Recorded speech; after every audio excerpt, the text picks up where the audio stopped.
அனைவருக்கும் வணக்கம். என் பெயர் அக்ஷன் ஜெகதீஷ். நான் 5ஆம் வகுப்பு இ பிரிவில் படிக்கின்றேன்.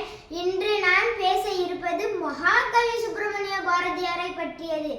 இவர் கவிஞர், சுதந்திர போராட்ட வீரர் என தமிழை தன் சுவாசமாக கொண்டவர் என பன்முகத்தன்மையை கொண்டவர் மகாகவி சுப்பிரமணிய பாரதியார் ஆவார்.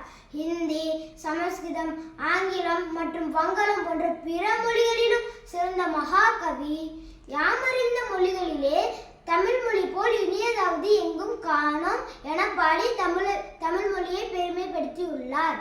மீசை கவிஞன் என்றும் முண்டாசு கவிஞன் என்றும் தமிழ் உலகம் போற்றும் பாரதியார் தாய்மொழியாம் தமிழ் மொழியின் மீது மிகுந்த பற்றுடையவராக திகழ்ந்தது போல நாமும் நம் தாய்மொழியாம் தமிழ் மீது திகழ்ந்து தமிழை போற்றுவோமாக. வாழ்க தமிழ், வளர்க தமிழ். நன்றி, வணக்கம்.